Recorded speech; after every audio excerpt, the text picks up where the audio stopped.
November ಕ್ರಾಂತಿಗೆ ಮುನ್ನುಡಿಯನ್ನ ಬರೆದಿದ್ದಾರೆ CM ಸಿದ್ದರಾಮಯ್ಯನವರ ಸುಪುತ್ರ. DKShi temple run, Yathindra time bomb.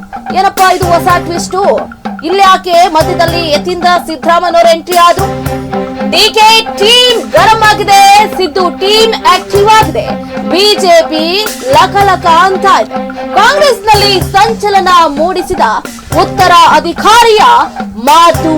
S, November ಕ್ರಾಂತಿಗೆ ಮುನ್ನುಡಿಯನ್ನ ಬರೆದ್ರ ಸಿಎಂ ಸಿದ್ದರಾಮಯ್ಯನವರ ಸುಪುತ್ರ. ಡಿಕೆಶಿ ಒಂದು ಕಡೆ ಮಂತ್ರಾಲಯಕ್ಕೆ ಹೋಗಿ ರಾಯರಿದ್ದಾರೆ ಅನ್ನೋದನ್ನ ಟ್ವೀಟ್ ಮಾಡಿದ್ರು. ಯತೀಂದ್ರ ಸಿದ್ದರಾಮಯ್ಯನವರು ಟೈಮ್ ಬಾಂಬ್ ಅನ್ನ ಸಿಡಿಸಿದ್ರು. ಡಿಕೆ ಟೀಮ್ ಒಂದು ಕಡೆ ಕೊತ ಕೊತ ಅಂತ ಇದೆ, ಸಿದ್ದು ಟೀಮ್ ಆಕ್ಟಿವ್ ಆಗಿದೆ. ಬಿಜೆಪಿಗೆ ಒಂದು ಕಡೆ ಅದೇನೋ ಹೇಳ್ತಾರಲ್ಲ, ಆಟ ಇಲ್ಲಿಗೆ ಪ್ರಾಣ ಸಂಕಟ ಅನ್ನೋ ತರ ಆಗೋಗ್ಬಿಟ್ಟಿದೆ. ಡಿಸಿಎಂ ಡಿಕೆ ಶಿವಕುಮಾರ್ ಅವರು ಇಲ್ಲಿ ಏನಂತಂದ್ರೆ ಡಿಸಿಎಂ ಡಿಕೆ ಶಿವಕುಮಾರ್ ಅವರಿಗೆ ಉರಿಸುವಂತಹ ಕೆಲಸ ಆಗಿದೆ, ಆಗ್ತಾ ಇದೆ ಅನ್ನೋ ಕೂಡ ತಪ್ಪಾಗಿಲ್ಲ. ಯಾಕಂತಂದ್ರೆ ಡಿಸಿಎಂ ಡಿಕೆ ಶಿವಕುಮಾರ್ ಅವರು ನಾನಾ ರೀತಿಯಾದಂತಹ ಕಸರತ್ತನ್ನ ಕೂಡ ಮಾಡ್ತಿದ್ದಾರೆ. ಹೇಗಾದ್ರೂ ಮಾಡಿ ಆ ಸ್ಥಾನವನ್ನ ಗಿಟ್ಟಿಸ್ಕೊಳ್ಬೇಕು ಅನ್ನುವಂತ ಸರ್ಕಸ್ ಮಾಡ್ತಾ ಇರುವಂತದ್ದು, ಹೇಗಾದ್ರೂ ಮಾಡಿ ಆ ಸ್ಥಾನವನ್ನ ಅವರಿಂದ ತಪ್ಪಿಸ್ಬಿಡ್ಬೇಕು ಅನ್ನುವಂತ ಕುತಂತ್ರ ಅಂತ ಹೇಳಬಹುದು. ಹಂಗೆ ಆಗ್ತಾ ಇದೆ. ಆಕ್ಚುಲಿ ಯತೀಂದ್ರ ಸಿದ್ದರಾಮಯ್ಯನವರು ಇಲ್ಲಿ ಜಾರಕಿಹೊಳಿ ಅವರ ಹೆಸರನ್ನ ಪ್ರಸ್ತಾಪ ಮಾಡುವಂತ ಅಗತ್ಯತೆ ಇರ್ಲಿಲ್ಲ. ಎಲ್ಲೋ ಒಂದು ಕಡೆ ಈಗ ವಾಲ್ಮೀಕಿ ಸಮುದಾಯದ ನಾಯಕರಿಗೆ ಅನ್ಯಾಯ. ಡಿಕೆ ಶಿವಕುಮಾರ್ ಅವ್ರಿಗೆ ಆ ತಾಕತ್ತಿಲ್ವಾ? ಪವರ್ ಇಲ್ಲ, ತಾಕತ್ತಿದೆ. ಬಟ್ ಇಲ್ಲಿ ವಾಲ್ಮೀಕಿ ಸಮುದಾಯದವರನ್ನ ಓಲೈಕೆ ಮಾಡ್ಕೋಬೇಕು. ಈಗ ಬ್ಯಾಕ್ ಟು ಬ್ಯಾಕ್ ಒಂದ್ ಕಡೆ ನೋಡಿದ್ವಿ ಮೊನ್ನೆ KN ರಾಜಣ್ಣ ಅವರನ್ನ ಏಕ್ದಮ್ ಒಂದೇ ಸಾರಿ ಸಚಿವ ಸಂಪುಟ ಸ್ಥಾನದಿಂದ ಕಿತ್ತೋಗಾಸಿದ್ರು. ಯಾಕಂದ್ರೆ ಪಕ್ಷ ವಿರೋಧಿ ಚಟುವಟಿಕೆ ಮಾಡಿದ್ರು, ಪಕ್ಷದ ವರ್ಚಸ್ಸೇ ಕಮ್ಮಿ ಮಾಡ್ಬಿಟ್ರು, ಹೈಕಮಾಂಡ್ ನಾಯಕರ ಕೆಂಗಣಿಗೆ ಗುರಿ ಆದ್ರು ಅನ್ನುವಂತ ಕಾರಣಕ್ಕಾಗಿ ಅವರು ಕೂಡ ರೇಸ್ ನಲ್ಲಿದ್ರು. ಜೊತೆಗೆ ಸತೀಶ್ ಜಾರಕಿಹೊಳಿ ಅವರಾಗಿರ್ಬೋದು, ಹಾಗೆ ಗೃಹ ಸಚಿವರಾಗಿರುವಂತಹ ಡಾಕ್ಟರ್ ಜಿ ಪರಮೇಶ್ವರ್. ಈಗ ಏನಾಗ್ತಿದೆ ಅಂತಂದ್ರೆ ನೋಡಿ, KN ರಾಜಣ್ಣ ಅವರನ್ನ ಯಾವಾಗ ಸಚಿವ ಸಂಪುಟ ಸ್ಥಾನದಿಂದ ತೆಗೆದು ಹಾಕಿದ್ರು ಆ ಸಂದರ್ಭದಲ್ಲೇ ಸಚಿವರಾಗಿರುವಂತಹ ಸತೀಶ್ ಜಾರಕಿಹೊಳಿ ಅವರು ಕೆರಳಿ ಕೆಂಡವಾದ್ರು. ದೆಹಲಿ ನಾಯಕರನ್ನ ಭೇಟಿ ಮಾಡೋದಕ್ಕೂ ಕೂಡ ಮುಂದಾದ್ರು. ಬಟ್ ಇಲ್ಲಿ ಸಿಎಂ ಸಿದ್ದರಾಮಯ್ಯನವರು ಅವರನ್ನ ತಡೆದ್ರು. ನೋಡಿ, ವಾಲ್ಮೀಕಿ ಸಮುದಾಯಕ್ಕೆ ಯಾವುದೇ ರೀತಿಯಾದಂತಹ ಅನ್ಯಾಯ ಆಗಿಲ್ಲ, ಸ್ವಲ್ಪ ದಿನ ಕಾಯಿರಿ. ಹೌದು, ನಿಜವಾಗ್ಲೂ ಕೂಡ KN ರಾಜಣ್ಣ ಅವರನ್ನ ಪಕ್ಷದಿಂದ ಹೊರಹಾಕಿ ಅಥವಾ ಸಚಿವ ಸಂಪುಟ ಸ್ಥಾನದಿಂದ ತೆಗೆದುಹಾಕಿ ಅಂತ ನನ್ಗೆ ಹೈಕಮಾಂಡ್ ನಾಯಕರೇ ಹೇಳಿರೋದ್ರಿಂದ ನಾನು ಅದನ್ನ ಪರಿಪಾಲಿಸಿದ್ದೀನಿ. ಇದರಲ್ಲಿ ನಂದು ಯಾವುದೇ ರೀತಿಯಾದಂತಹ ಪಾತ್ರ ಇಲ್ಲ. ಇನ್ನೊಂದೇನಂತಂದ್ರೆ ಸಿಎಂ ಸಿದ್ದರಾಮಯ್ಯನವರು ಮುಖ್ಯವಾಗಿ KN ರಾಜಣ್ಣ ಅವರ ಪರಮ ಆಪ್ತರಾಗಿದ್ರು ಕೂಡ ಯಾವುದೇ ರೀತಿಯಾದಂತಹ ರಿಯಾಕ್ಷನ್ ಅನ್ನ ಕೊಡ್ಲಿಲ್ಲ ಅನ್ನೋದು ಬಹಳ ಬೇಸರ ಉಂಟು ಮಾಡಿ ಅವರು ಸಮರ್ಥನೆ ಮಾಡ್ಕೊಳ್ತಿದ್ದಾರೆ. ಈಗ MB ಪಾಟೀಲ್ ಅವರು ಆಗಿರ್ಬೋದು, ಹಾಗೆ ಡಾಕ್ಟರ್ ಜಿ ಪರಮೇಶ್ವರ್ ಅವ್ರವ್ರು ಸಮರ್ಥನೆ ಮಾಡ್ಕೊಳ್ತಿದ್ದಾರೆ. ಇದು ಓಕೆ, ಅಂದಿದ್ದೇನು ತಪ್ಪಿಲ್ಲ ಅಂತ ಹೇಳಿ. ಯಾಕಂತಂದ್ರೆ ಅವ್ರಿಗೂ ಕೂಡ ಒಂದು ಶಕ್ತಿ ಇದೆ, ಸತೀಶ್ ಜಾರಕಿಹೊಳಿ ಅವ್ರಿಗೂ ಕೂಡ. ಯಾಕಂದ್ರೆ ಅವರೇ ಹೇಳಿದ್ದಾರೆ 2028 ನಾನು ಕ್ಲೈಮ್ ಮಾಡ್ಕೊಳ್ತೀನಿ ಅಂತ ಹೇಳಿ. ಸೊ ಈಗ ಕೊಟ್ರು ಏನು ಅಚ್ಚರಿ ಪಡುವಂತಿಲ್ಲ ಆ ಸ್ಥಾನವನ್ನ. ಆಕ್ಚುಲಿ ಈಗ ಕೊಟ್ರೆ ಅಚ್ಚರಿನೇ. ಆಕ್ಚುಲಿ ಯಾಕೆಂತಂದ್ರೆ ಡಿಸಿಎಂ ಡಿಕೆ ಶಿವಕುಮಾರ್ ಅವ್ರು ನೋಡಿ, ಈಗೇನಾದ್ರೂ ಅವರನ್ನ ಹೊರತುಪಡಿಸಿ ನೀವ್ ಹೇಳ್ದಾಗೆ ಅಥವಾ ಯತೀಂದ್ರ ಸಿದ್ದರಾಮಯ್ಯನವ್ರು ಹೇಳ್ದಾಗೆ ಸಿದ್ದರಾಮಯ್ಯನವರನ್ನ ಹೊರತುಪಡಿಸಿ ಸತೀಶ್ ಜಾರಕಿಹೊಳಿ ಅವರಿಗೆ ಪಟ್ಟ ಸಿಕ್ತು ಅನ್ಕೊಂಡ್ರೆ ನಿಜಕ್ಕೂ ಕೂಡ ರಾಜ್ಯ ರಾಜಕಾರಣದಲ್ಲಿ ಒಂದು ರೀತಿಯಾದಂತಹ ದಂಗಲ್ಲೇ ನಡೆದು ಹೋಗ್ಬಿಡುತ್ತೆ. ಸೊ ಅಷ್ಟು ದೊಡ್ಡ ಮಟ್ಟದಲ್ಲಿ ಡಿಸಿಎಂ ಡಿಕೆ ಶಿವಕುಮಾರ್ ಅವರಿಗೆ ಫ್ಯಾನ್ ಫಾಲೋವರ್ಸ್ ಇದ್ದಾರೆ, ಕೋಟ್ಯಾಂತರ ಅಭಿಮಾನಿಗಳಿದ್ದಾರೆ, ಕಾರ್ಯಕರ್ತರು, ಸಚಿವರು, ಶಾಸಕರು. ಅವರು ಕೂಡ ಡಿಕೆ ಶಿವಕುಮಾರ್ ಅವರಿಗೆ ಒಂದು ಸ್ಥಾನಮಾನ ಕೊಡಿ. ಯಾಕಂತಂದ್ರೆ ನೋಡಿ, ಈ ಹಿಂದೆ ಚುನಾವಣೆಯಲ್ಲಿ 136 ವಿಧಾನಸಭಾ ಕ್ಷೇತ್ರದಲ್ಲಿ ಗೆಲುವನ್ನ ತಂದುಕೊಟ್ಟಂತಹ ನಾಯಕ ಅಂತಾನೆ ಹೇಳ್ಬೋದು. ಹಗಲು ರಾತ್ರಿ ನಿದ್ದೆ ಇಲ್ಲದೆ ಪಕ್ಷಕ್ಕಾಗಿ ದುಡಿದಿದ್ದಾರೆ. ಹಾಗಾಗಿ ಅವರಿಗೂ ಒಂದು ಕೂಡ ಅಂದ್ರೆ 2.5 ವರ್ಷಗಳ ಕಾಲ ಅವರು ಕೂಡ ಮುಖ್ಯಮಂತ್ರಿ ಆಗ್ಬೇಕು ಅನ್ನೋದು ಎಲ್ರಿಗೂ ಕೂಡ ಆಸೆ ಇದೆ. ಯಾಕಂದ್ರೆ ಜನತೆ ಈಗ ಒಂದ್ ಕಡೆ ಏನ್ ಹೇಳ್ತಿದಾರೆ ಅಂತಂದ್ರೆ, ಅವ್ರು ಏನೇ ಮಾಡಿರ್ಬೋದು, ಅವರು ಎಷ್ಟೇ ಅವ್ರ ಮೇಲೆ ಎಷ್ಟೇ IT ರೇಡ್ ಆಗಿರ್ಬೋದು, ಪಾಪ ಆ ವ್ಯಕ್ತಿ ಪಕ್ಷಕ್ಕಾಗಿ ದುಡ್ದಿದ್ದಾನೆ, ಹಾಗಾಗಿ ಅವ್ರಿಗೂ ಕೂಡ ಒಂದು ಚಾನ್ಸ್ ಕೊಡಿ ಅಂತ ಎಷ್ಟೋ ಜನ ಕೇಳ್ತಿದ್ದಾರೆ. ಬಟ್ ಇಲ್ಲಿ ಏನಂತಂದ್ರೆ ಒಳಗೊಳಗೆ ಸಂಚು. ನೋಡೋದಾದ್ರೆ ಸತೀಶ್ ಜಾರಕಿಹೊಳಿ ಅವರು ಕೂಡ ಸಾಕಷ್ಟು ಶ್ರಮ ಪಟ್ಟಿದ್ದಾರೆ ಪಕ್ಷಕ್ಕಾಗಿ. ಬೈ ಎಲೆಕ್ಷನ್ ಸಂದರ್ಭದಲ್ಲಿ ಗೆಲ್ಲೋದಕ್ಕೆ ಮೇನ್ ಕಾರಣ ಅಂತಂದ್ರೆ ಸತೀಶ್ ಜಾರಕಿಹೊಳಿ ಅವರು. ಲೋಕಸಭೆಯನ್ನು ಕೂಡ ಅಲ್ಲೂ ಕೂಡ ಗೆಲ್ಲಿಸ್ಕೊಂಡು ಬಂದ್ರು ಅಭ್ಯರ್ಥಿಯನ್ನ. ಅವ್ರಿಗೆ ಕೊಟ್ರೆ ಏನ್ ತಪ್ಪಿದೆ ಅನ್ನುವಂಥದ್ದು ಯತೀಂದ್ರ ಅವರ ವಾದ. ಸೊ ಆದ್ರೆ ಇಲ್ಲಿ ಡಿಸಿಎಂ ಡಿಕೆ ಶಿವಕುಮಾರ್ ಅವರ ಬಣದವರಿಗೆ ನಿಜಕ್ಕೂ ಇದು ಅಸಮಾಧಾನ ಅಂತ ಹೇಳಬಹುದು. ಹೌದು, ಹಾಗೆ ಅನಿಸ್ತದೆ. ನೋಡಿ, ಯತೀಂದ್ರ ಅವರು ಉತ್ತರಾಧಿಕಾರಿಯಾಗಿ ಮಾತಾಡಿದ್ದಾರೆ. ಏನಂತಂದ್ರೆ, ತತ್ವ ಬದ್ಧತೆ ಉಳ್ಳಂತಹ ನಾಯಕ ಸತೀಶ್ ಜಾರಕಿಹೊಳಿ ಅವರಂತೆ. ತಂದೆಯವರು ರಾಜಕೀಯದ ಕೊನೆಗಾಲದಿಂದ ಇದ್ದಾರೆ. ಹೌದು, ಗೊತ್ತಿದೆ, ತಂದೆಯವರು ರಾಜಕೀಯದ ಕೊನೆಗಾಲದಲ್ಲಿದ್ದಾರೆ. ವೈಚಾರಿಕ ಪ್ರಗತಿಪರ ಸಿದ್ಧಾಂತ ಉಳ್ಳಂತವರು ಸತೀಶ್. ಹಾಗಾದ್ರೆ ವೈಚಾರಿಕತೆ, ಪ್ರಗತಿಪರ ಸಿದ್ಧಾಂತ ಡಿಸಿಎಂ ಡಿಕೆ ಶಿವಕುಮಾರ್ ಅವರಿಗೆ ಇಲ್ವಾ? ಯಾಕಂತಂದ್ರೆ ಅವರಲ್ಲಿ ಕಂಡಿರೋದನ್ನ ಇವರಲ್ಲಿ ಕಂಡಿಲ್ಲ. ಸೊ ಹಾಗಾಗಿ ಸತೀಶ್ ಜಾರಕಿಹೊಳಿ ಅವರು ಜವಾಬ್ದಾರಿಯನ್ನ ವಹಿಸ್ಕೊಳ್ತಾರೆ ಇಲ್ಲಿ. ಹಾಗಾದ್ರೆ ಡಿಕೆ ಶಿವಕುಮಾರ್ ಅವರು ಜವಾಬ್ದಾರಿಯನ್ನ ವಹಿಸ್ಕೊಳ್ತಾ ಇಲ್ವಾ? ಇದು ಪ್ರಶ್ನೆ ಮೂಡ್ತಾ ಇರುವಂತದ್ದು. ಎಲ್ಲರಿಗೂ ಮಾದರಿಯಾಗಿ ಸತೀಶ್ ಮುನ್ನಡೆಸ್ತಾರೆ. ಎಲ್ಲರನ್ನ ಒಗ್ಗೂಡಿಸ್ಕೊಂಡು ಅವರಿಗೆ ಒಂದು ಸ್ಟಾರ್ಡಮ್ ಇದೆ, ಅವ್ರಿಗೆ ಆದಂತ ಒಂದು ಕೆಪಾಬಿಲಿಟಿ ಇದೆ. ಗುಂಪಲ್ಲಿ ಘರ್ಷಣೆ ಮಾಡುವುದಿಲ್ಲ. ಅವರು ಎಲ್ಲರನ್ನ ಒಗ್ಗೂಡಿಸ್ಕೊಂಡು ಯಾವುದೇ ಸಮುದಾಯದ ನಾಯಕರಾಗ್ಲಿ ಅವರನ್ನ ಓಲೈಕೆ ಮಾಡಿಕೊಂಡು ಎಲ್ಲರನ್ನೂ ಕೂಡ ಸಮಾನ ದೃಷ್ಟಿಯಲ್ಲಿ ನೋಡಿ ಮುನ್ನಡೆಸ್ಕೊಂಡು ಹೋಗ್ತಾರೆ. ಹಾಗಾಗಿ ಸತೀಶ್ ಜಾರಕಿಹೊಳಿ ಅವರು ಪ್ರಬಲ ನಾಯಕರು, ವಾಲ್ಮೀಕಿ ಸಮುದಾಯದ ಪ್ರಬಲ ನಾಯಕರು. ಅವರಿಗೆ ಎಲ್ಲಾ ಗೊತ್ತಿದೆ ರಾಜಕೀಯವನ್ನ ಹೇಗೆ ನಡೆಸಬೇಕು ಅನ್ನೋದು. ಬಹಳ ಚಾಕು ಚಕ್ಯತೆಯಿಂದ ನಡೆಸಿಕೊಂಡು ಹೋಗುವಂತಹ ನಾಯಕ ಅವರಾಗಿದ್ದಾರೆ. ಹಾಗಾಗಿ ನಮ್ಮ ತಂದೆಯವರು ಕೊನೆಗಾಲದಲ್ಲಿದ್ದಾರೆ, ರಾಜಕೀಯದ ಕೊನೆಗಾಲದಲ್ಲಿರೋದ್ರಿಂದ ಅವ್ರಿಗೊಂದು ಚಾನ್ಸ್ ಕೊಡಬಹುದು ಅಂತ ಹೇಳ್ದಂಗೆ ಕಾಣಿಸ್ತಾ ಇದೆ. ಸೊ ಹಾಗಾಗಿ ಡಾಕ್ಟರ್ ಯತೀಂದ್ರ ಸಿದ್ದರಾಮಯ್ಯನವರ ಹೇಳಿಕೆ ಒಂದು ಕಡೆ ಬಿಜೆಪಿ ನಾಯಕರಿಗೆ ನಗುವನ್ನ ತಂದೊಡ್ಡಿದೆ. ಅಷ್ಟೇ ಅಲ್ಲದೆ ಡಿಸಿಎಂ ಡಿಕೆ ಶಿವಕುಮಾರ್ ಅವರನ್ನ ನೋಡಿ ನೋಡಿ ನಗ್ತಾ ಇದ್ದಾರೆ. ಯಾಕಂತಂದ್ರೆ ಬಿಜೆಪಿ ನಾಯಕರು ಎಷ್ಟೋ ಬಾರಿ ಆಫರ್ ಅನ್ನ ಕೊಟ್ರು, ನೀವು ಕಾಂಗ್ರೆಸ್ ನಲ್ಲಿದ್ರೆ ಮುಖ್ಯಮಂತ್ರಿ ಆಗೋದಕ್ಕೂ ಕೂಡ ಬಿಡೋದಿಲ್ಲ, ಬನ್ನಿ ನಮ್ ಕಡೆ ಕಾಲಿಡಿ ಅಂತ ಎಷ್ಟೋ ಬಾರಿ ಬಿಜೆಪಿ ನಾಯಕರು ಕೇಳಿದ್ರು. ಆದ್ರೆ ಡಿಕೆ ಶಿವಕುಮಾರ್ ಅವರು ಮಾತ್ರ ಯಾವುದೇ ಕಾರಣಕ್ಕೂ ಕೂಡ ನಾನು ನನ್ನ ಕಾಲನ್ನ ಬಿಜೆಪಿಗೆ ಇಡೋದಕ್ಕೆ ಸಾಧ್ಯನೇ ಇಲ್ಲ, ಇದ್ರು ಕಾಂಗ್ರೆಸ್ ನಲ್ಲೇ ಸತ್ರು ಕಾಂಗ್ರೆಸ್ ನಲ್ಲೇ ಅನ್ನುವಂತಹ ಪಣವನ್ನು ಕೂಡ ತೊಟ್ಬಿಟ್ರು. ಸೊ ಹಾಗಾಗಿ ಈಗ ಕಾಂಗ್ರೆಸ್ ನಲ್ಲೇ ಇರುವಂತಹ ಡಿಕೆ ಶಿವಕುಮಾರ್ ಅವರಿಗೆ ಎಂಥ ಮರ್ಯಾದೆ ಸಿಗ್ತಾ ಇದೆಯಲ್ಲ ಅಂತ ಬಿಜೆಪಿ ನಾಯಕರು ಒಂದ್ ಕಡೆ ಆಡ್ಕೊಂಡು ನಗ್ತಾ ಇದ್ದಾರೆ. ಬಟ್ ಅದ್ಯಾವುದಕ್ಕೂ ಕೂಡ ತಲೆ ಕೆಡಿಸ್ಕೊಳ್ತಾ ಇಲ್ಲ ಡಿಕೆ ಶಿವಕುಮಾರ್ ಅವರು. ಯಾರ್ ಏನಾದ್ರೂ ಮಾತಾಡ್ಲಿ ನೋಡಿ, ನಾಯಿ ಬೊಗಳಿದ್ರೆ ದೇವಲೋಕ ಹಾಳಾಗುತ್ತಾ? ಹಾಗೆ ಬಿಜೆಪಿ ನಾಯಕರಾಗಿರ್ಬೋದು ಅಥವಾ ಇನ್ನೊಬ್ಬರಾಗಿರ್ಬೋದು ಮತ್ತೊಬ್ಬರಾಗಿರ್ಬೋದು, ನನಗೆ ಸಿಗುವಂತಹ ಸ್ಥಾನಮಾನ ಸಿಗ್ತಾ ಇದೆ, ತಡವಾದ್ರೂ ಪರವಾಗಿಲ್ಲ, ನಾನು ದೇವರ ಮೇಲೆ ನಂಬಿಕೆಯನ್ನ ಇಟ್ಟಿದ್ದೀನಿ, ರಾಯರ ಅನುಗ್ರಹ ನನ್ನ ಮೇಲಿದೆ, ಒಂದಲ್ಲ ಒಂದು ದಿನ ನಾನು ಮುಖ್ಯಮಂತ್ರಿ ಆಗ್ತೀನಿ ಅನ್ನುವಂಥ ಆಸೆ ಆಕಾಂಕ್ಷೆ ಅಷ್ಟೇ ಅಲ್ಲದೆ ಭರವಸೆಯನ್ನು ಕೂಡ ವ್ಯಕ್ತಪಡಿಸಿರುವಂತದ್ದು. ಸೊ ಹಾಗಾದ್ರೆ ಡಾಕ್ಟರ್ ಯತೀಂದ್ರ ಸಿದ್ದರಾಮಯ್ಯನವರು ಮಾತಾಡಿದ್ರು, MLC ಅವರು.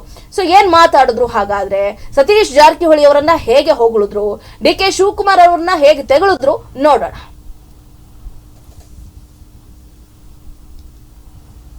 ಇವತ್ತು ತಂದೆಯವರು ಇದು ಇನ್ನೇನು ರಾಜಕೀಯ ಕೊನೆಗಾಲದಲ್ಲಿದ್ದಾರೆ, ಅವರ ರಾಜಕೀಯ ಬದುಕಿನ ಕೊನೆ ಘಟ್ಟದಲ್ಲಿದ್ದಾರೆ. ಅಂತ ಸಮಯದಲ್ಲಿ ಈ ರೀತಿ ವೈಚಾರಿಕವಾಗಿ ಪ್ರಗತಿಪರವಾದಂತಹ ಸಿದ್ಧಾಂತ ಇಟ್ಕೊಂಡಿರೋರಿಗೆ ಮಾರ್ಗದರ್ಶನ ಮಾಡೋದಕ್ಕೆ, ಅವ್ರಿಗೆ ನೇತೃತ್ವ ವಹಿಸ್ಕೊಳ್ಳೋಕೆ ಒಬ್ರು ನಾಯಕರು ಬೇಕು. ಜಾರಕಿಹೊಳಿ ಅವರು ಅಂತ ಒಂದು ಜವಾಬ್ದಾರಿ ವಹಿಸ್ಕೋತಾರೆ.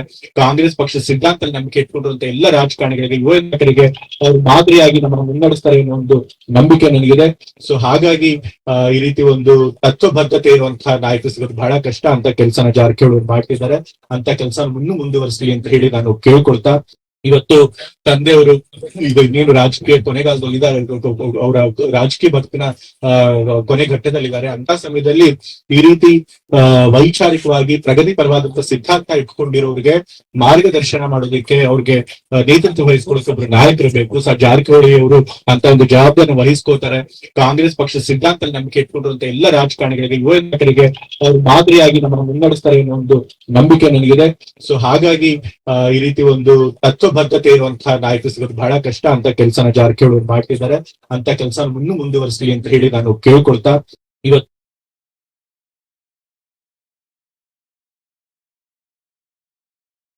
ಇರುವಂತಹ ಹೇಳಿಕೆ ಒಂದು ಕಡೆ ಹುರಿದುಂಬಿಸುವಂತೆ ಇದೆ. ಯತೀಂದ್ರ ಸಿದ್ದರಾಮಯ್ಯನವರು ಪರೋಕ್ಷವಾಗಿ ಹೇಳಿಕೆ ಕೊಟ್ಬಿಟ್ಟಿದ್ದಾರೆ ಒಂದು ಭಾಷಣದಲ್ಲಿ. ನೆಕ್ಸ್ಟ್ ಅಂದ್ರೆ ಆಸ್ಥಾನವನ್ನ ನೇತೃತ್ವದಲ್ಲಿ ಸತೀಶ್ ಜಾರಕಿಹೊಳಿ ಅವರು ತೆಗೆದುಕೊಂಡು ಹೋಗೋದಕ್ಕೆ ಸೂಕ್ತ ಅಂತ ಹೇಳಿ, ಅವರೇ ಬದ್ಧ ಒಂದು ಸ್ಥಾನಕ್ಕೆ, ಚೆನ್ನಾಗಿ ತೆಗೆದುಕೊಂಡು ಹೋಗ್ತಾರೆ, ಚೆನ್ನಾಗಿ ನಿಭಾಯಿಸ್ತಾರೆ ಆ ಒಂದು ಸ್ಥಾನವನ್ನ ನೋಡಿ. ನೋಡಿ, ಇನ್ನ ಯತೀಂದ್ರ ಸಿದ್ದರಾಮಯ್ಯನವರು ಹೊಸ ಬಾಂಬ್ ಒಂದನ್ನ ಸಿಡಿಸಿದ್ದಾರೆ. ಏನಂತಂದ್ರೆ ಕಾಂಗ್ರೆಸ್ ನಲ್ಲಿ ಜೋರಾಗ್ತಾ ಇದೆ. ನವೆಂಬರ್ ನಲ್ಲಿ ನಾಯಕತ್ವ ಬದಲಾವಣೆಯ ಚರ್ಚೆ ಕಾಂಗ್ರೆಸ್ ನಲ್ಲಿ ಜೋರಾಗ್ತಾನೆ ಇದೆ. ದಿನದಿಂದ ದಿನಕ್ಕೆ ನಾಯಕತ್ವ ಬದಲಾವಣೆ ಚರ್ಚೆ. ನೋಡಿ, ಈಗಾಗಲೇ ಹೇಳ್ದಾಗೆ ಒಂದು ಕಡೆ ಏನಾಗ್ತಿದೆ ಅಂತಂದ್ರೆ, ಸಿಎಂ ಸಿದ್ದರಾಮಯ್ಯನವರು ಪಕ್ಷವನ್ನ ಮುನ್ನಡೆಸ್ಕೊಂಡು ಹೋಗ್ತಾರಾ ಅಥವಾ ಡಿಕೆ ಶಿವಕುಮಾರ್ ಅವರು ಪಕ್ಷವನ್ನ ಮುನ್ನಡೆಸ್ಕೊಂಡು ಹೋಗ್ತಾರಾ? 2.5 ವರ್ಷಗಳ ಕಾಲ ಮುಖ್ಯಮಂತ್ರಿಯಾಗಿ ಸಿದ್ದರಾಮಯ್ಯನವರು ಈಗಾಗಲೇ ಆಡಳಿತವನ್ನ ನಡೆಸಿದ್ದಾರೆ. ಮುಂಬರುವಂತಹ ದಿನಗಳಲ್ಲಿ ಯಾರು ಆಡಳಿತವನ್ನ ನಡೆಸ್ತಾರೆ ಅನ್ನೋದೇ ಈಗ ಮುಖ್ಯವಾಗಿ ಮೂಡ್ತಾ ಇರುವಂತಹ ಪ್ರಶ್ನೆ. ಅದಕ್ಕಿನ್ನೂ ಕೂಡ ಉತ್ತರ ಸಿಕ್ಕಿಲ್ಲ. ಹಾಗಾಗಿ ನವೆಂಬರ್ ನಲ್ಲಿ ಕ್ರಾಂತಿ ಆಗಬಹುದು ಅಂತ ಹೇಳ್ತಿದ್ದಾರೆ. ನವೆಂಬರ್ ನಲ್ಲಿ ಕ್ರಾಂತಿ ಅಂತಂದ್ರೆ ಏನು ಸ್ಥಾನ ಪಲ್ಲಟ ಆಗಬಹುದು, ಅಂದ್ರೆ ಸ್ಥಾನ ಬದಲಾವಣೆ ಆಗಬಹುದು ಅಂತ ಹೇಳ್ತಿದ್ದಾರೆ. ಇನ್ನ ಸಿಎಂ ಕುರ್ಚಿ ಕನಸು ಕಾಣ್ತಾ ಇರುವಂತಹ ಡಿಕೆಶಿಗೆ ಡಾಕ್ಟರ್ ಒಂದು ಕಡೆ ಶಾಕ್ ಕೊಟ್ಟಿದ್ದಾರೆ. ಡಿಕೆಶಿ ದೇವಸ್ಥಾನ ಸುತ್ತಾ ಇರುವಾಗಲೇ ಟೈಮ್ ಬಾಂಬ್ ಒಂದನ್ನ ಸಿಡಿಸಿದ್ದಾರೆ. ಯತೀಂದ್ರ ಅವರು ಸಿದ್ದರಾಮಯ್ಯನವರಿಗೆ ಸೈದ್ಧಾಂತಿಕವಾಗಿ ಏನು ಉತ್ತರಾಧಿಕಾರಿ ದಾಳವನ್ನ ಹೊರಳಿಸಿದ್ದಾರೆ ಯತೀಂದ್ರ ಅವರು. ಅಷ್ಟೇ ಅಲ್ಲದೆ ಅಹಿಂದ ಕಾರ್ಡ್ ಅನ್ನ ಉರುಳಿಸಿ ಸಿಎಂ ಪುತ್ರ ಡಾಕ್ಟರ್ ಯತೀಂದ್ರ ಅವರು ಸಿದ್ದರಾಮಯ್ಯನವರನ್ನ ಒಂದು ಕಡೆ ಮನವೊಲಿಸುವಂತಹ ಪ್ರಯತ್ನವನ್ನ ಮಾಡಿದ್ದಾರೆ. ಹಿಂದುಳಿದ ವರ್ಗದವರಾಗಿರ್ಬೋದು, ಅಲ್ಪಸಂಖ್ಯಾತರಾಗಿರ್ಬೋದು, ಇವರೆಲ್ಲರನ್ನ ಒಗ್ಗೂಡಿಸುವಂತಹ ಒಂದು ಕೆಪಾಸಿಟಿ ಈಗಾಗಲೇ ಸತೀಶ್ ಜಾರಕಿಹೊಳಿ ಅವರಿಗೆ ಇದೆ. ಈಗ ಅಂದ್ರೆ ಈಗಲೇ ಅಲ್ಲ, 2028ಕ್ಕೆ ಸತೀಶ್ ನಾಯಕತ್ವವನ್ನ ವಹಿಸಿಕೊಳ್ಳಬಹುದು ಅಂತ ಯತೀಂದ್ರ ಅವರು ಹೇಳಿದ್ವಂತದ್ದು. ಈಗಾಗಲೇ ನಾವು ಗಮನಿಸಿದೀವಿ 2028ಕ್ಕೇನೆ ಯತೀಂದ್ರ ಸಿದ್ದರಾಮಯ್ಯನವರು ಅಂದ್ರೆ ಈಗ ಸತೀಶ್ ಜಾರಕಿಹೊಳಿ ಅವರು ಕೂಡ ಹೇಳಿಕೆಯನ್ನು ಕೊಟ್ಟಿದ್ದಾರೆ. ನಾನು ಸದ್ಯಕ್ಕಂತೂ ಯೋಚನೆ ಮಾಡಲ್ಲ, ಬಡದಾಡಲ್ಲ, ನೀವ್ ಯಾರಾದ್ರೂ ಮುಖ್ಯಮಂತ್ರಿ ಹೇಳ್ಬೇಕು ಅಂತಂದ್ರೆ ಚಂದ್ರಕಲಾ, ಈಗ ಸತೀಶ್ ಜಾರಕಿಹೊಳಿ ಅವರು ಏನು ಮಾತನಾಡ್ತಾ ಇಲ್ಲ, ಸೈಲೆಂಟ್ ಆಗಿದ್ದಾರೆ. ಇವ್ರು ಸುಮ್ನೆ ಹೆಸರನ್ನ ತೆಗೆದು ಈ ರೀತಿಯಾಗಿ ಮಾಡ್ತಾ ಇದ್ದಾರೆ ಅಷ್ಟೇ. ಈಗಾಗಲೇ ಒಂದ್ ಕಡೆ ಸತೀಶ್ ಜಾರಕಿಹೊಳಿ ಹೇಳಿದಾಗೋಗ್ಬಿಟ್ಟಿದೆ, 2028ಕ್ಕೇನೆ ನಾನು ಅಧಿಕಾರಕ್ಕೆ ಬರ್ತೀನಿ, ಯಾರೇನಂದ್ರು ಕೂಡ ನಾನು ಸದ್ಯಕ್ಕಂತೂ ಹೊಡೆದಾಡಲ್ಲ ಬಡದಾಡಲ್ಲ. ಯಾವುದೇ ಅಂದ್ರೆ ಈಗ ಡಿ.ಕೆ. ಶಿವಕುಮಾರ್ ಅವರೇ ಆ ಕುರ್ಚಿಗಾಗಿ ಕಾದಾಟವನ್ನ ನಡೆಸ್ಕೊಳ್ಳಿ, ಸಿದ್ದರಾಮಯ್ಯನವರಾದ್ರೂ ಆ ಕುರ್ಚಿಗಾಗಿ ಕಾದಾಟವನ್ನ ನಡೆಸ್ಕೊಳ್ಳಿ, ಇನ್ನ ಯಾರೇ ನಾಯಕರಾಗಿರ್ಬಹುದು ಆ ಕುರ್ಚಿಗಾಗಿ ಕಾದಾಟ ನಡೆಸ್ಕೊಳ್ಳಿ. ಆ ಕುರ್ಚಿ ಖಾಲಿ ಇದ್ರೂ ಕೂಡ ನಾನಂತೂ ಕಾಲಿಡೋದಿಲ್ಲ. ನಾನು 2028ಕ್ಕೆ ಕ್ಲೈಮ್ಯಾಕ್ಸ್ ಅಂದ್ರೆ ಕ್ಲೇಮ್ ಮಾಡ್ತೀನಿ, ಅಲ್ಲಿವರೆಗೂ ಕೂಡ ನಾನು ತಲೆ ಕೆಡಿಸ್ಕೊಳ್ಳೋಕೆ ಹೋಗೋದಿಲ್ಲ ಅಂತ ಹೇಳ್ಬಿಟ್ಟಿದ್ದಾರೆ. ಹಿಂದೆ ಯಾವ ರೀತಿ ಕೆಪಿಸಿಸಿ ಅಧ್ಯಕ್ಷ ಸ್ಥಾನಕ್ಕೆ ಅವರು ಬಡದಾಡ್ತಾ ಇದ್ರು, ಈಗ ತದನಂತರ 2028ರವರೆಗೂ ನಾನೇನು ಮಾತನಾಡಲ್ಲ, ಸುಮ್ನೆ ಆಗ್ತೀನಿ, ಇದ್ರ ಬಗ್ಗೆ ಏನು ತಲೆ ಕೆಡಿಸ್ಕೊಳ್ಳಲ್ಲ ಅಂತ ಹೇಳ್ಬಿಟ್ಟು ಅವರು ಹೇಳ್ಬಿಟ್ಟಿದ್ದಾರೆ. ಸೊ ಸಾಕಷ್ಟು ಈಗ ಬೆಳವಣಿಗೆ ಆಗ್ತಾ ಇದೆ ಕಾಂಗ್ರೆಸ್ ಪಾಳ್ಯದಲ್ಲಿ, ನಾನಾ ರೀತಿಯಾದಂತಹ ಚರ್ಚೆಗಳಾಗ್ತಾ ಇದೆ. ಇವೆಲ್ಲ ಚರ್ಚೆ ನೋಡ್ತಾ ಇದ್ರೆ ಬಿಜೆಪಿ ನಾಯಕರು ಫುಲ್ ಖುಷಿ ಆಗ್ಬಿಟ್ಟಿದ್ದಾರೆ, ಅವರವರಲ್ಲೇ ಒಗ್ಗಟ್ಟಿಲ್ಲ ಅಂತ ಹೇಳಿ. ಸೊ ಹಾಗೆ ನೋಡಿ ಕೈನಲ್ಲಿ ಈಗ ತಳಮಳ ಉಂಟಾಗ್ಬಿಟ್ಟಿದೆ, ತಳಮಳ ಸ್ಟಾರ್ಟ್ ಆಗ್ಬಿಟ್ಟಿದೆ. ಈಗ ಡಾಕ್ಟರ್ ಯತೀಂದ್ರ ಅವರು ಮಾತನಾಡ್ಬಿಟ್ರು, ಪರೋಕ್ಷವಾಗಿ ಹೇಳಿಕೆಗಳನ್ನ ಕೊಟ್ಟುಬಿಟ್ರು ಭಾಷಣದಲ್ಲಿ, ನೆಕ್ಸ್ಟ್ ಸಿಎಂ ಸತೀಶ್ ಜಾರಕಿಹೊಳಿ ಅವರೇ ಅಂತ ಹೇಳಿ ನೇರಾನೇರವಾಗಿ ಆ ಒಂದು ಹೇಳಿಕೆಯನ್ನ ಕೊಡ್ತಾ ಈಗ ಡಿ.ಕೆ. ಶಿವಕುಮಾರ್ ಅವರ ಬಣದವರಿಗೆ ಒಂದು ಕಡೆ ಒಳಗೊಳಗೆ ಒಂದು ರೀತಿಯಾದಂತಹ ಅಸಮಾಧಾನ ಕೂಡ ಈಗ ವ್ಯಕ್ತವಾಗ್ತಾ ಇದೆ. ಡಾಕ್ಟರ್ ಯತೀಂದ್ರ ಮಾತಿನಿಂದ ಕಾಂಗ್ರೆಸ್ ಪಾಳ್ಯದಲ್ಲಿ ಭಾರಿ ಸಂಚಲನ ಕೂಡ ಮೂಡಿಸ್ತಾ ಇದೆ. ರಾಜ್ಯ ನಾಯಕರು ಲೆಕ್ಕಾಚಾರಗಳು ಎಲ್ಲಿ ಉಲ್ಟಾ ಆಗ್ಬಿಡ್ತಾವೋ, ಏನಾಗ್ಬಿಡುತ್ತೋ ಅನ್ನುವಂತಹ ಆತಂಕ ಕೂಡ ಎದುರಾಗ್ತಾ ಇದೆ. ಸೊ ಈ ಒಂದು ವಿಚಾರ ಈಗ ಹೈಕಮಾಂಡ್ ಮಟ್ಟದಲ್ಲಿ ತೆಗೆದುಕೊಂಡು ಹೋಗ್ಬಿಟ್ರೆ ಏನೆಲ್ಲ ಆಗತ್ತೆ ಅನ್ನುವಂತಹ ಕುತೂಹಲ ಅಷ್ಟೇ ಅಲ್ಲ, ಉಗುದುಪ್ಪ ಆಗ್ತಾರೆ ನಿಜಕ್ಕೂ ಹೈಕಮಾಂಡ್ ನಾಯಕರು. ಯಾಕಂತಂದ್ರೆ ಬಿಹಾರ ಚುನಾವಣೆ ಬರ್ತಾ ಇದೆ, ಅದಕ್ಕೆ ಬೇಕಾದಂತಹ ಸಿದ್ಧತೆಗಳನ್ನ ಮಾಡಿಕೊಳ್ತಿದ್ದಾರೆ. ಅದಕ್ಕೆ ಯಾವ ರೀತಿಯಾದಂತಹ ರೂಪುರೇಷೆಯನ್ನ ಮಾಡಬೇಕು ಅನ್ನುವಂತಹ ಗೊಂದಲದಲ್ಲಿ ಅವರಿದ್ರೆ ಈ ರೀತಿಯಾದಂತಹ ಹೇಳಿಕೆಗಳನ್ನ ಒಂದು ವೇಳೆ ಹೋಗಿ ಅವ್ರಿಗೆ ಕಿವಿ ಮುಟ್ಟಿಸ್ಬಿಟ್ರೆ ಖಂಡಿತವಾಗ್ಲೂ ಅವರು ವಾರ್ನಿಂಗ್ ಕೊಡೋದಂತೂ ಪಕ್ಕ ಅನಿಸ್ತಾ ಇದೆ. ಹಾಗೆ ಅಹಿಂದ ನಾಯಕರಷ್ಟೇ ಪಕ್ಷ ಲೀಡ್ ಮಾಡಿದ್ರೆ ಆ ಉಳಿದವರ ಕತೆ ಏನ್ ಮಾಡ್ತಾರೆ ಮುಂದೆ? ಈಗ ಸಾಕಷ್ಟು ಜನ ಆ ಒಂದು ರೇಸ್ ನಲ್ಲಿದ್ದಾರೆ. ಬರೀ ಅಹಿಂದ ನಾಯಕ ಅನ್ನುವಂತಹ ಕಾರಣಕ್ಕಾಗಿ ಆ ಒಂದು ಸ್ಥಾನವನ್ನ ಕೊಟ್ಟು ಬಿಟ್ರೆ, ಪಕ್ಷ ಲೀಡ್ ಮಾಡಿದ್ರೆ ಉಳಿದವರ ಕತೆ ಏನು? ಯಾಕಂತಂದ್ರೆ ಅವ್ರವ್ರಿಗೆ ಆಗ್ತಾ ಇಲ್ಲ. ಈಗ ಒಂದ್ ಕಡೆ ಸಿಎಂ ಬಣದವರಿದ್ದಾರೆ, ಒಂದ್ ಕಡೆ ಡಿ.ಕೆ. ಶಿವಕುಮಾರ್ ಅವರ ಬಣದವರಿದ್ದಾರೆ. ಇವ್ರನ್ನ ಕಂಡ್ರೆ ಆಗ್ತಿಲ್ಲ, ಅವ್ರನ್ನ ಕಂಡ್ರೆ ಆಗ್ತಾ ಇಲ್ಲ. ಈ ಜಾತಿ ಲೆಕ್ಕಾಚಾರದೊಂದಿಗೆ ಭವಿಷ್ಯದ ಬಗ್ಗೆಯೂ ಕೂಡ ನಾಯಕರಿಗೆ ತಳಮಳ ಉಂಟಾಗ್ಬಿಟ್ಟಿದೆ.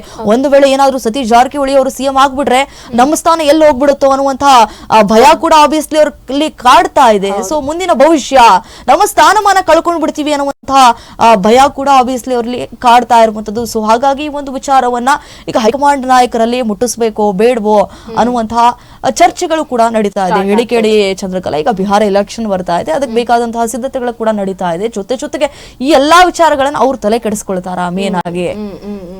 ಹಾಗೆ ಅನಿಸ್ತಾ ಇದೆ. ಒಂದ್ ಕಡೆ ಈಗಾಗಲೇ ಹೇಳ್ದಾಗೆ ಕಾಂಗ್ರೆಸ್ನ ನಾಯಕರಲ್ಲಿ ಅಂದ್ರೆ ತಳಮಳ ಸ್ಟಾರ್ಟ್ ಆಗೋಗ್ಬಿಟ್ಟಿದೆ. ಅಹಿಂದ ನಾಯಕರಷ್ಟೇ ಪಕ್ಷ ಲೀಡ್ ಮಾಡಿದ್ರೆ ಉಳಿದವರ ಕತೆ ಏನು? ಬರೀ ಇವ್ರಿವ್ರೆ ಅಂದ್ರೆ ಏನಂದ್ರೆ ಕೇವಲ ಇದು ಕಾಂಗ್ರೆಸ್ ಪಕ್ಷ ಒಂದೇ ಸಮುದಾಯದಿಂದ ಅಧಿಕಾರಕ್ಕೆ ಬಂದದ್ದಲ್ಲ. ಈಗ ನಾವು ಹಂಗ್ ನೋಡೋದಾದ್ರೆ ಜಾತಿ ಲೆಕ್ಕ